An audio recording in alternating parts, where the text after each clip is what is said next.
Al otro lado de la barrera del sueño. Howard Phillips Lovecraft. Qué extrañas, espléndidas y a la vez terribles experiencias le ocurrieron al pobre montañero en las horas de sueño. La historia de un ser sobrenatural de Algol, el demonio estrella. A menudo me he preguntado si la mayoría de la humanidad se detiene alguna vez a reflexionar sobre el significado, a veces titánico, de los sueños y el oscuro mundo al que pertenecen. Mientras que la mayoría de nuestras visiones nocturnas no son más que débiles y fantásticos reflejos de nuestras experiencias de vigilia. Freud. Por el contrario, con su pueril simbolismo, hay todavía un cierto número de ellas cuyo carácter inmundano y etéreo no permite una interpretación ordinaria, y cuyo afecto vagamente excitante e inquietante sugiere posibles vislumbres de una esfera de la existencia mental, no menos importante que la vida física. Aunque separada de esa vida por una barrera casi infranqueable, por mi experiencia, no puedo dudar de que el hombre, cuando se despierta en la conciencia terrestre, se encuentra realmente en otra vida incorpórea, de naturaleza muy diferente a la que conocemos, y de la que solo quedan los recuerdos más leves e indistintos, después de despertar. De esos recuerdos borrosos y fragmentarios podemos inferir mucho, pero probar poco. Podemos suponer que en los sueños, la vida, la materia y la vitalidad, tal como la Tierra conoce tales cosas, no son necesariamente constantes, y que el tiempo y el espacio no existen tal como los comprende nuestro ser despierto. A veces creo que esa vida menos material es nuestra verdadera vida, y que nuestra vana presencia en el globo terráqueo es en sí misma el fenómeno secundario o meramente virtual. Fue a partir de una reflexión juvenil llena de conjeturas de este tipo que me levanté una tarde del invierno de 1900, cuando la institución estatal de psicopatía en la que trabajaba como interno fue traído el hombre cuyo caso me ha perseguido desde entonces.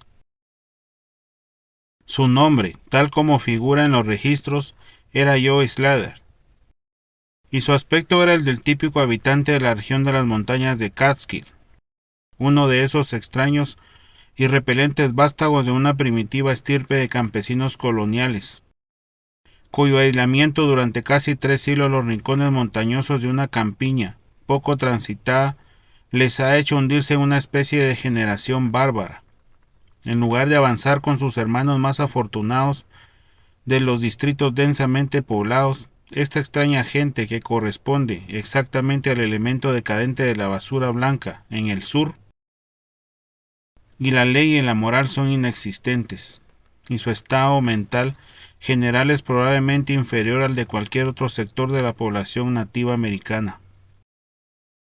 Joe Slater, que llegó a la institución custodiado por 4 policías estatales, y que fue descrito como un personaje altamente peligroso, ciertamente no presentaba ninguna evidencia de su peligrosa disposición cuando lo vi por primera vez. Aunque superaba con creces la estatura media y era algo musculoso, daba una absurda apariencia de inofensiva estupidez por el pálido y somnoliento color azul de sus pequeños ojos llorosos, la escasez de su descuidada y nunca afeitada barba amarilla, y la lánguida caída de su pesado labio inferior. Su edad era desconocida, ya que entre los de su clase no existían registros familiares ni vínculos familiares permanentes, pero por la calvicie de su cabeza en la parte delantera y la condición cariada de sus dientes, el cirujano jefe lo anotó como un hombre de unos 40 años.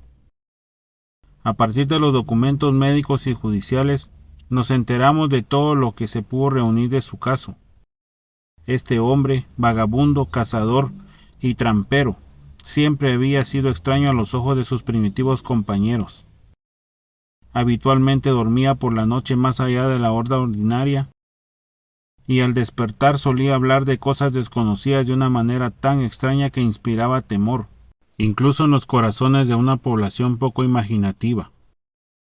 No es que su forma de hablar fuera inusual, ya que nunca hablaba más que en el degradado lenguaje de su entorno, pero el tono y el tenor de sus expresiones eran de tal misericordia salvajada, que nadie podía escucharla sin aprensión.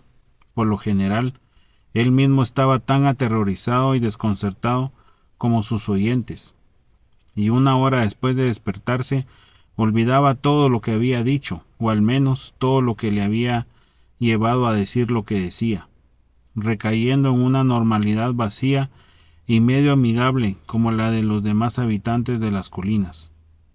Al parecer, a medida que Slater envejecía, sus aberraciones matutinas habían aumentado gradualmente en frecuencia y violencia, hasta que aproximadamente un mes antes de su llegada a la institución había ocurrido la espeluznante tragedia que provocó su detención por las autoridades.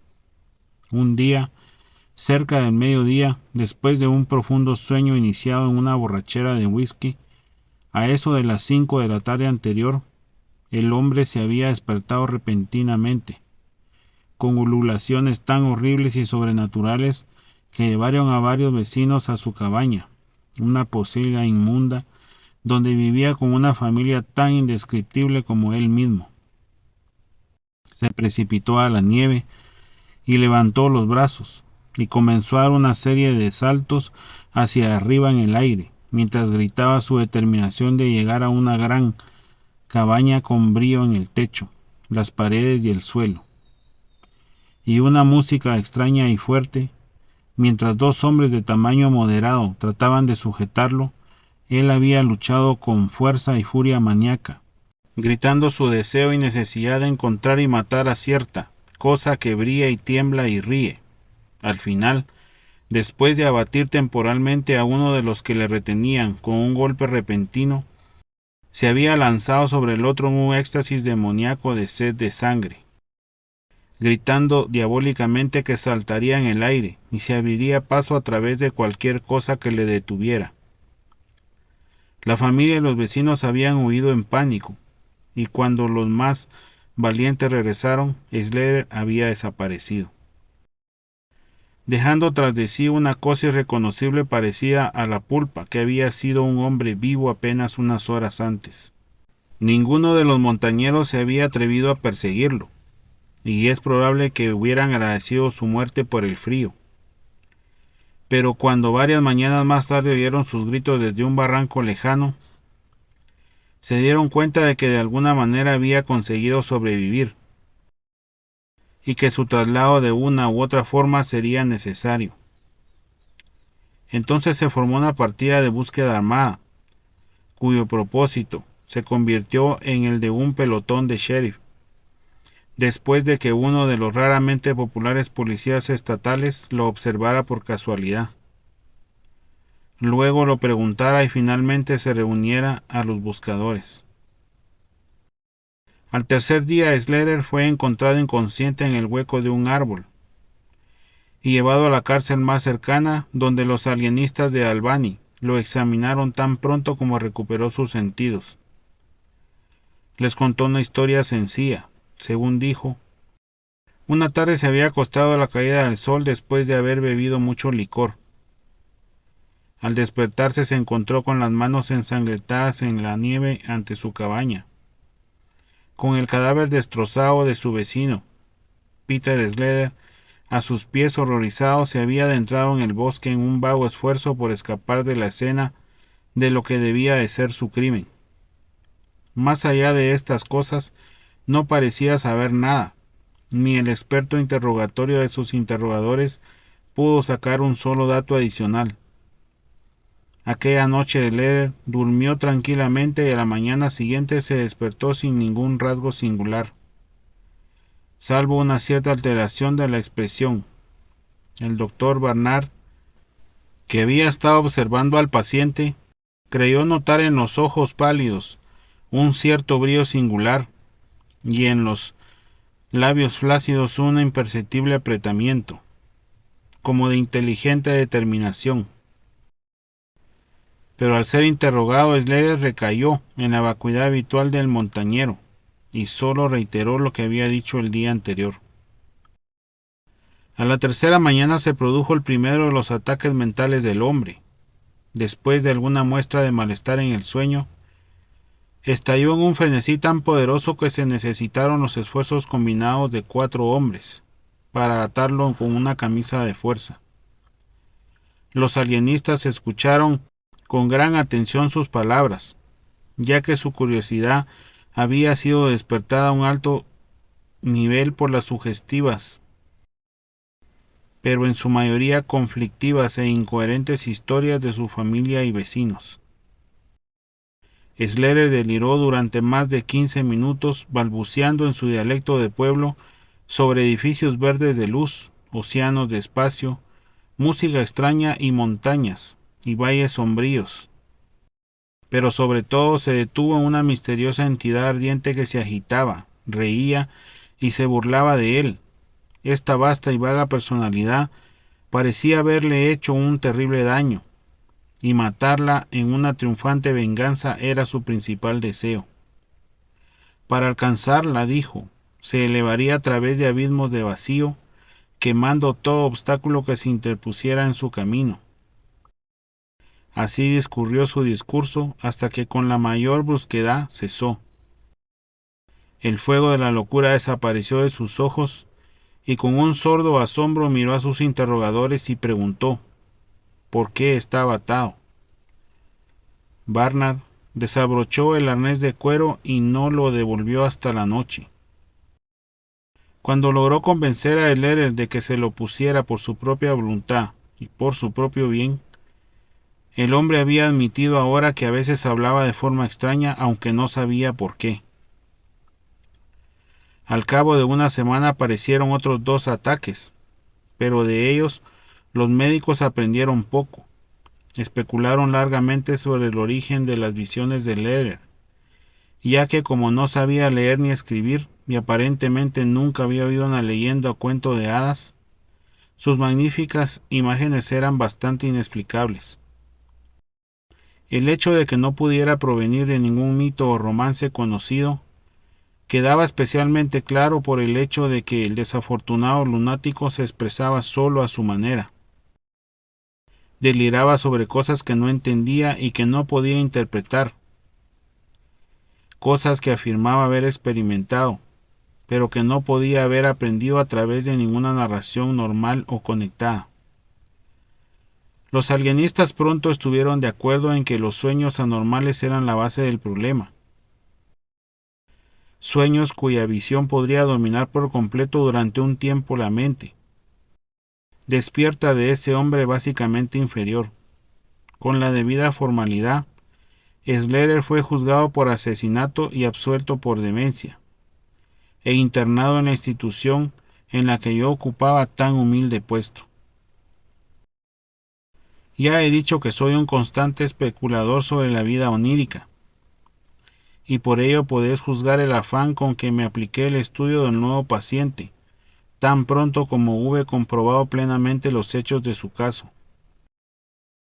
Parecía percibir que mi cierta simpatía, nacida sin duda del interés que no podía disimular, y de la suavidad con que le interrogaba, no es que me reconociera durante sus ataques, cuando me colgaba sin aliento sus caóticos pero cósmicos dibujos de palabras, me reconocía en sus horas tranquilas. Cuando me sentaba junto a su ventana enrejada, tejiendo cestas de paja y sauce, y quizá añorando su libertad de montaña que nunca más podría disfrutar, su familia nunca vino a verlo. Probablemente había encontrado otra cabeza temporal, a la manera de la decadente gente de la montaña. Poco a poco empecé a sentir un asombro abrumador ante las locas y fantásticas concepciones de Joe Slater. El hombre mismo era lamentablemente inferior tanto en mentalidad como en lenguaje, pero sus brillantes y titánicas visiones, aunque descritas en una bárbara jerga desarticulada, eran ciertamente cosas que sólo un cerebro superior o incluso excepcional podría concebir. ¿Cómo, me preguntaba a menudo, podía la imaginación de un degenerado de Catskill conjurar imágenes cuya posesión argumentaba una chispa de genio? ¿Cómo podía cualquier lero del bosque hacerse una idea de esos reinos brillantes del espacio y el esplendor excelsos sobre los que Schletter despotricaba en su furioso delirio? Cada vez me inclinaba más a creer que en la lamentable personalidad que se encogía ante mí, el núcleo desordenado de algo que estaba más allá de mi comprensión, algo infinitamente más allá de la comprensión de mis colegas médicos y científicos más experimentados pero menos imaginativos. Y sin embargo no pude extraer nada definitivo del hombre. El resumen de toda mi investigación fue que, en una especie de vida onírica semicorporal, Schletter vagaba o flotaba por valles resplandecientes y prodigiosos, praderas, jardines, ciudades y palacios de luz, en una región ilimitada y desconocida para el hombre. Que ahí no era un campesino ni un degenerado, sino una criatura de importancia y de vida viva, que se movía con orgullo y de forma dominante, y que sólo era frenada por cierto enemigo mortal, que parecía ser de estructura visible pero etérea, y que no parecía tener forma humana, ya que Schletter nunca se refería a él como un mate, o como algo más que una cosa. Esta cosa que le había hecho a Schletter algún daño espantoso pero sin nombre, que el maníaco anhelaba vengar. Por la forma que Schletter aludía a sus tratos, juzgué que él y la cosa luminosa se habían encontrado en igualdad de condiciones, que en su existencia onírica el hombre era el mismo, una cosa luminosa, de la misma raza que su enemigo. Esa impresión se vio reforzada por sus frecuentes referencias a volar por el espacio y a quemar todo lo que le impedía avanzar. Sin embargo, estas concepciones estaban formuladas con palabras rústicas totalmente inadecuadas para transmitirlas, circunstancia que me llevó a la conclusión de que si existía un verdadero mundo onírico, el lenguaje oral no era su medio de transmisión del pensamiento. Podría ser que el alma del sueño que habitaba este cuerpo inferior se esforzara desesperadamente por decir cosas que la simple y vacilante lengua de la torpeza no podía pronunciar. Podría ser que estuviera frente a emanaciones intelectuales que explicarían el misterio, si pudiera aprender a descubrirlas y leerlas. No les conté estas cosas a los médicos más viejos, porque la mediana edad es escéptica, cínica y poco dispuesta a aceptar nuevas ideas. Además, el director de la institución me había advertido hace poco, a su manera paternal, que estaba trabajando demasiado, que mi mente necesitaba un descanso. Hacía tiempo que creía que el pensamiento humano consistía básicamente en un movimiento atómico o molecular, convertible en ondas de éter, de energía radiante como el calor, la luz y la electricidad. Esta creencia me había llevado a contemplar la posibilidad de la telepatía o la comunicación mental por medio de un aparato adecuado, que en mis días de estudiante había preparado un conjunto de instrumentos de transmisión y recepción, algo así a los aparatos de mala calidad empleados en la telegrafía sin hilos, en ese periodo crudo anterior a la radio. Los había probado con un compañero de estudios, pero al no obtener ningún resultado, los había guardado junto con otros cachivaches científicos para un posible uso futuro. Ahora, en mi intenso deseo de indagar en la vida onírica de Joe Schletter, busqué de nuevo estos instrumentos y pasé varios días reparándolos para la acción. Cuando estuvieron completos de nuevo, no perdí la oportunidad de probarlos. En cada estallido de violencia de Schletter, ajustaba el transmisor a su frente y el receptor a la mía, haciendo constantemente delicados ajustes para las diversas longitudes de onda hipotéticas de energía intelectual. No tenía mucha idea de cómo las impresiones del pensamiento, si se transmitía con éxito, despertaría una respuesta inteligente en mi cerebro, pero estaba seguro de que podía detectarlas e interpretarlas. En consecuencia, continué mis experimentos, aunque sin informar a nadie de su naturaleza. Fue el 21 de febrero de 1901 cuando ocurrió el hecho. Cuando miro atrás, me doy cuenta de lo irreal que parece, y a veces me pregunto si el viejo doctor Fenton no tenía razón cuando lo atribuyó todo a mi excitada imaginación. Recuerdo que escuchó con gran amabilidad y paciencia cuando le conté, pero después me dio un polvo para los nervios y organizó las vacaciones de medio año en las que partí la semana siguiente. Aquella fatídica noche me sentí tremendamente agitado y perturbado, pues a pesar de los excelentes cuidados que había recibido, Joe Slater estaba inequívocamente moribundo. Tal vez era su libertad en la montaña lo que echaba de menos, o tal vez la agitación de su cerebro que había agudizado demasiado para su físico más bien perezoso. Pero en cualquier caso, la llama de la vitalidad parpadeaba débilmente en el cuerpo decadente. Se sentía somnoliento casi al final, y al caer la noche se sumió en un sueño agitado. No le coloqué la camisa de fuerza, como era habitual cuando dormía, ya que vi que era demasiado débil para ser peligroso. Incluso si se despertaba con desorden mental una vez más antes de fallecer, pero coloqué sobre su cabeza y la mía los dos extremos de mi radio, esperando con toda esperanza un primer y último mensaje del mundo de los sueños en el breve tiempo que quedaba. En la celda que nos acompañaba había un enfermero, un tipo mediocre que no entendía el propósito del aparato, ni pensaba en indagar sobre mi trayectoria. A medida que pasaban las horas, vi que su cabeza se inclinaba torpemente en el sueño, pero no le molesté, yo mismo arrullado por la rítmica respiración del hombre sano y del moribundo, debía sentir un poco más tarde. El sonido de la extraña melodía lírica fue lo que me despertó. Acordes, vibraciones y éxtasis armoniosos resonaban apasionadamente por todas partes, mientras que en mi vista extasiada estallaba el estupendo espectáculo de la belleza suprema. Paredes, columnas y arquitrabes de fuego vivo resplandecían efusivamente alrededor del lugar donde yo parecía flotar en el aire, extendiéndose hacia arriba hasta una cúpula abovedada infinitamente alta de indescriptible esplendor.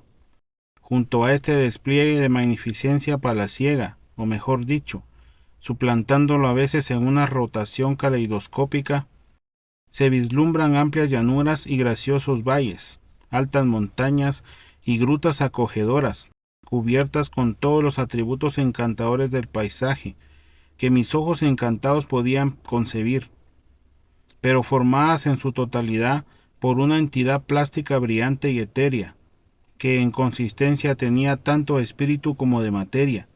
Mientras miraba, percibí que mi propio cerebro tenía la clave de las encantadoras metamorfosis, pues cada vista que aparecía era la que mi cambiante mente más deseaba contemplar.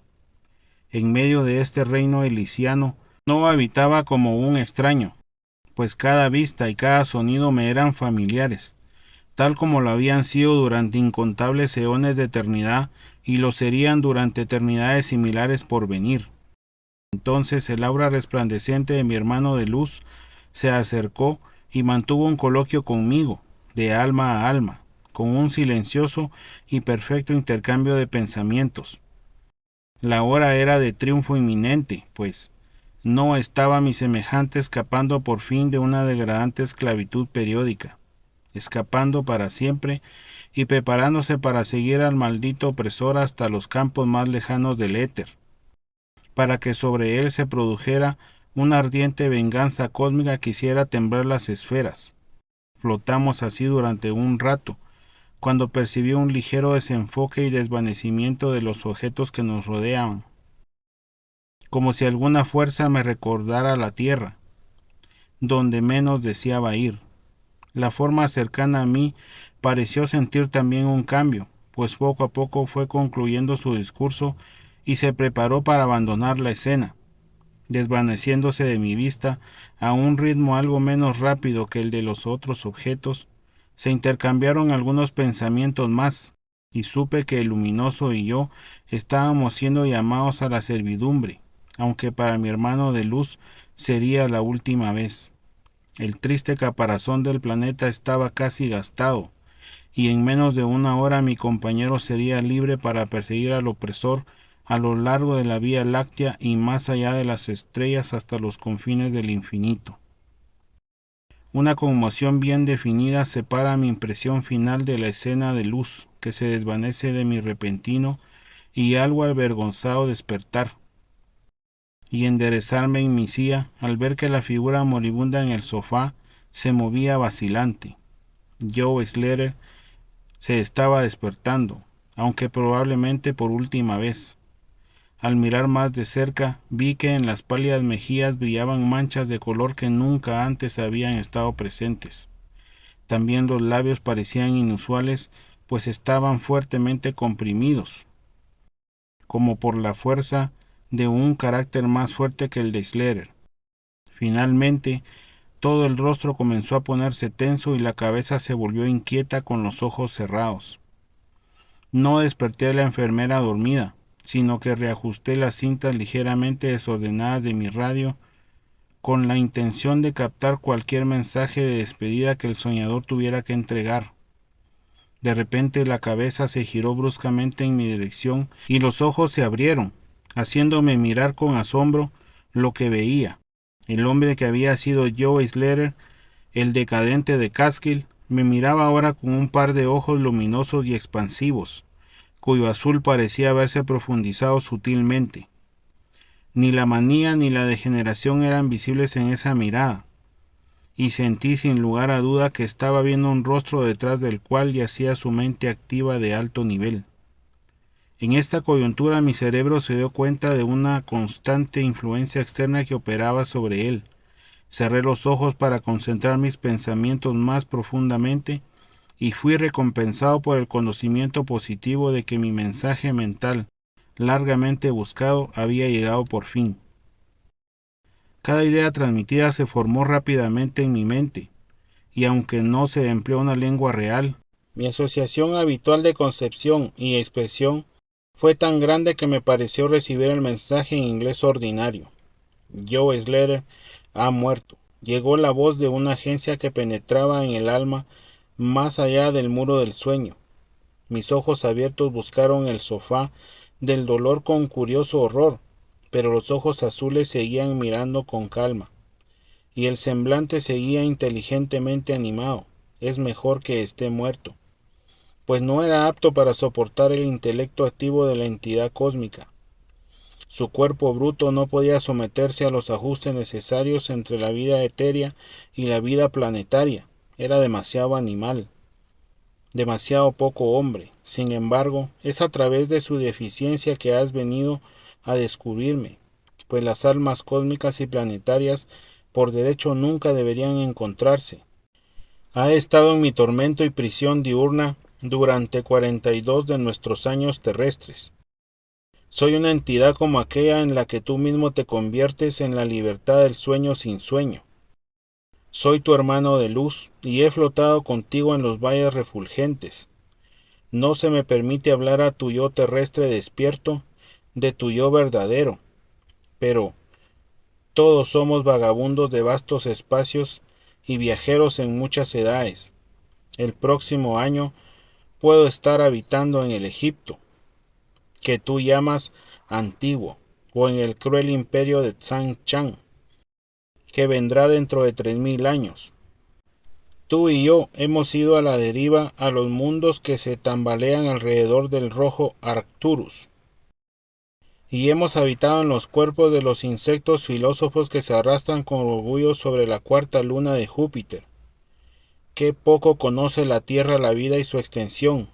Qué poco debería saber para su propia tranquilidad. Del opresor no puedo hablar. Nosotros en la tierra han sentido involuntariamente su lejana presencia. Nosotros que, sin saberlo, han dado al faro parpadeante el nombre de Algol, la estrella demonio.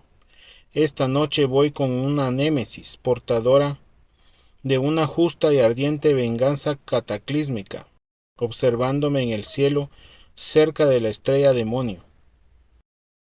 No puedo hablar más tiempo, pues el cuerpo de Joe Ledger se enfría y se pone rígido, y los toscos cerebros dejan de vibrar como yo quiero.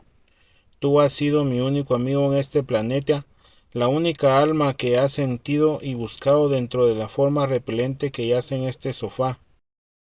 Nos encontraremos de nuevo, tal vez en las más brillantes nieblas de la espada de Orión, tal vez en una sombría meseta del Asia prehistórica, tal vez en sueños no recordados esta noche, tal vez en alguna otra forma dentro de un eón, cuando el sistema solar haya sido barrido.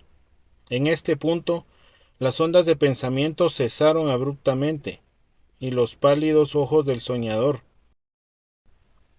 o puedo decir hombre muerto. Con medio estupor me acerqué al sofá y le palpé la muñeca, pero la encontré fría, rígida y sin pulso. Las cetrinas mejillas palidecieron de nuevo y sus gruesos labios se abrieron, revelando los repugnantes colmillos podridos del degenerado Joe Slater. Me estremecí, tiré de una manta sobre el horrible rostro y desperté a la enfermera. Luego salí de la celda y me dirigí en silencio a mi habitación. Tuve un anhelo instantáneo inexplicable de un sueño cuyos sueños no debía recordar.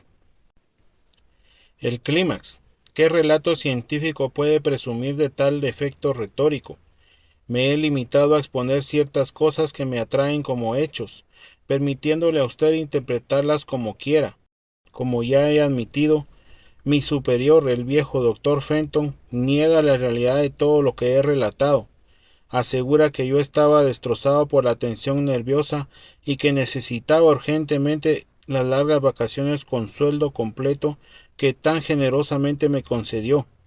Me asegura por su honor profesional que Joe Slater no era más que un paranoico de bajo grado, cuyas fantásticas nociones debían proceder de los burdos cuentos populares hereditarios que circulaban incluso en las comunidades más decadentes. Todo esto me lo cuenta él, pero no puedo olvidar lo que vi en el cielo la noche siguiente a la muerte de Slater. Para que no me consideren un testigo tendencioso, otra pluma debe añadir este testimonio, que tal vez proporcione el clímax que esperan. Citaré el siguiente relato de la estrella Nova Persei, textualmente de las páginas de esa inminente autoridad astronómica, el profesor Garrett. El 22 de febrero de 1901, el doctor Anderson de Edimburgo descubrió una nueva y maravillosa estrella, no muy lejos de Algol. Ninguna estrella había sido visible en este punto antes. En 24 horas, la desconocida se había vuelto tan brillante que eclipsaba a Capella. En 1 o 2 semanas se había desvanecido visiblemente. En el curso de unos pocos meses, apenas era discernible a simple vista. Gracias por escuchar.